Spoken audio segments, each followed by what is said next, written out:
Le PSG a changé quelque chose depuis 2 ans, et c'est notamment l'une des clés de son succès.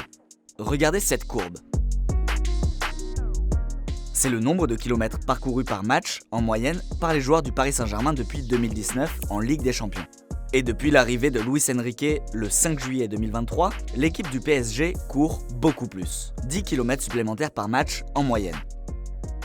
Cette statistique illustre bien l'évolution du projet sportif du Paris Saint-Germain. On reprochait au Paris Saint-Germain tout simplement de ne pas assez courir. C'était lié à la présence de Lionel Messi, Kylian Mbappé et puis dans une moindre mesure Neymar, qui avait un petit peu plus de mal à faire les efforts défensifs et à jouer le jeu du collectif. Depuis, le PSG s'est séparé de ses superstars et a misé sur des joueurs beaucoup plus généreux en efforts. Le club a enclenché un vrai projet collectif où tout le monde attaque et tout le monde défend ensemble. Donc on le voit à travers certaines individualités qui sont un petit peu plus malléables. Des jeunes joueurs comme Désiré Doué ou Bradley Barcola qui vont accepter peut-être de faire plus d'efforts défensifs. Et puis il y a Ousmane Dembélé qui est essentiel dans le jeu du Paris Saint-Germain puisque c'est lui qui enclenche le pressing parisien face à ses adversaires.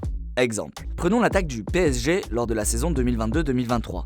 Avant l'arrivée de Luis Enrique, et celle de la saison 2024-2025.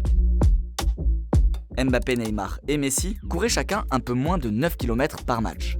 Cette année, les 4 attaquants courent eux en moyenne 11 km par match. Et ce changement de stratégie, c'est l'entraîneur Luis Enrique qui l'a instauré. Las mejoras de nuestro equipo a nivel defensivo, tengo que decir que sin ninguna duda está en cómo defienden nuestros delanteros. Y de cualquiera de los jugadores que ha podido jugar arriba, tiene esa mentalidad vital para poder defender como equipo. Trabajar como equipo creo que es la clave de esta temporada. Sa volonté est de mettre la pression sur l'équipe adverse, aussi bien en défense qu'en attaque. Et pour ça, il demande aussi à ses joueurs d'être capables d'occuper différents postes lors d'un même match. Résultat, la menace peut arriver de partout pour l'équipe adverse.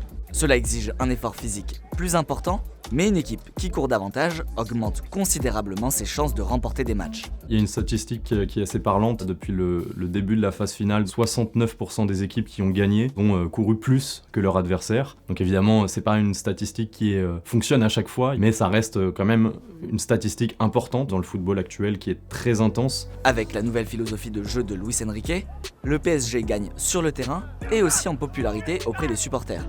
D'après un sondage Odoxa, 69% des amateurs de football ont aujourd'hui une bonne opinion du club, contre 52% avant l'arrivée de l'entraîneur espagnol. Et vous, trouvez-vous que le PSG est plus agréable à regarder depuis l'arrivée de Luis Enrique ?